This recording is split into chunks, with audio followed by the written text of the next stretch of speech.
Anda menyaksikan Breaking News Kompas TV bersama saya Disti Larasati. Saudara, Angkatan Laut Iran merilis rekaman pada hari Senin waktu setempat di mana rudal dan juga drone milik mereka ditargetkan ke pangkalan militer termasuk kapal milik Amerika Serikat.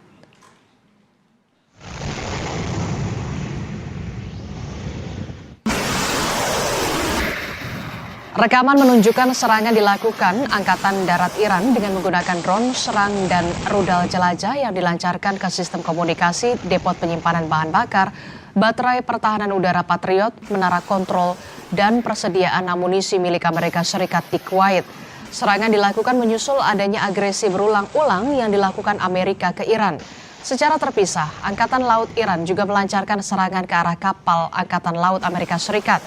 IRGC mengklaim telah menargetkan pangkalan Amerika Serikat di Bahrain dan juga Kuwait.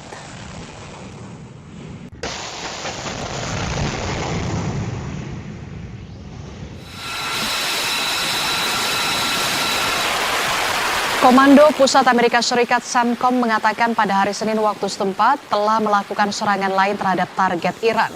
Ini menandai malam ketiga berturut-turut serangan seiring meningkatnya ketegangan di sekitar Selat Hormuz. CENTCOM mengatakan operasi ini menargetkan sistem pertahanan pantai Iran, lokasi rudal dan juga drone, serta kemampuan maritim selama apa yang digambarkan sebagai misi 5 jam. CENTCOM mengklaim telah menurunkan lebih dari 50.000 anggota militer yang tersebar di seluruh Timur Tengah.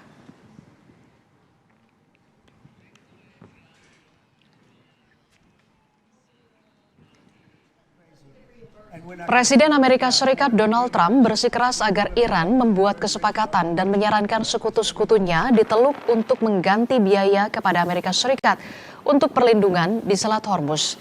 Sebelumnya, Trump menyarankan Amerika menjadi penjaga Selat Hormuz dan dapat mengenakan biaya 20% pada semua kargo yang dikirim. Adapun penggantian biaya itu ditujukan ke Arab Saudi, Uni Emirat Arab, Qatar, Bahrain, dan juga Kuwait.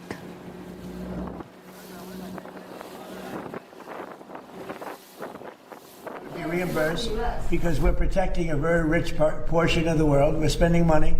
And so what we've done is we are going to be reimbursed for protection. We're protecting by the countries that we're helping. For instance, you look at the 5 countries. You have Saudi Arabia, you have UAE, you have Qatar, or Qatar as I always say, you have Qatar, Bahrain, and by the way, you have others. You have Kuwait and you have others, and they will do very well.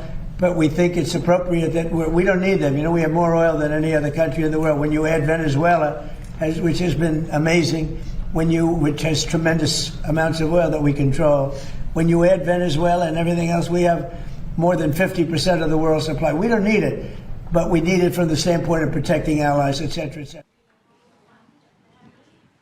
Presiden Donald Trump mengklaim pemerintahan Iran sudah benar-benar gila. Ia mengancam akan terus melakukan serangan kepada Iran sampai Iran setuju dengan kesepakatan yang ditawarkan Amerika Serikat. Trump juga menegaskan bahwa blokade Selat Hormuz kembali diberlakukan untuk menghentikan jalur bisnis Iran. Trump bersikeras bahwa kesepakatan dengan Iran masih mungkin terjadi di tengah intensitas serangan yang kembali memanas selama 2 pekan terakhir.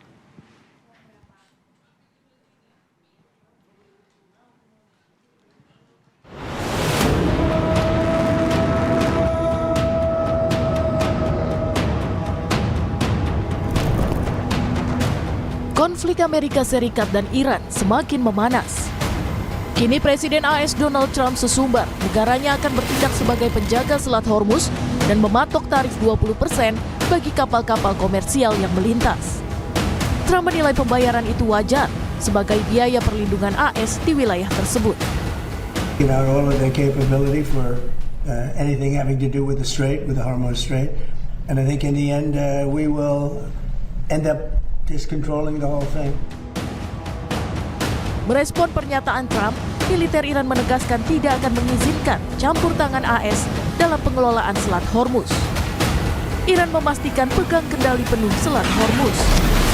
به هیچ عنوان به آمریکا اجازه دخالت در مدیریت تنگه هرمز را نمیدهیم و نخواهیم داد. توسط ارتش متجاوز و راهزن آمریکا خارج از مسیر تعیین شده ایران و بدون مجوز نیروهای مسلح با شدت برخورد می‌نماید. Selain rencana mematok tarif di Selat Hormuz, Trump juga bilang akan kembali memblokade pelayaran Iran. Trump bersikeras terus menyerang Iran, sementara Iran melancarkan serangan balasan ke pangkalan militer AS di 5 negara Teluk. Peneliti Asia Middle East Center Pizarro Ghazali menyatakan Iran siap melanjutkan perang dengan AS. Ingat Mas, kita jangan lupa, ini kan negosiasi gencatan senjata itu udah berlangsung beberapa pekan. Artinya Iran itu ada waktu untuk recovery, untuk reloading dia, kemampuan militer dia, seperti itu. Artinya menurut saya Iran dalam kapasitas yang siap. Tampilnya orang-orang IRGC ketika pemakaman Khomeini, ini kan pesan bagi Iran bahwa sekarang faksi yang memimpinlah faksi tempur, bukan sekedar faksi diplomat gitu. Diplomat itu pasti Abbas Araghchi, Pezeshkian, Ghalibaf, itu tidak boleh keluar dari red line dari IRGC untuk kemudian tidak mempermalukan Iran ketika negosiasi, dan kalau memang itu tidak terjadi jalan buntu, perang itu siap dilakukan lagi oleh mereka. Lonjakan ketegangan di Selat Hormuz langsung berdampak pada pasar energi global dan meningkatkan kekhawatiran akan gangguan pasokan minyak dunia.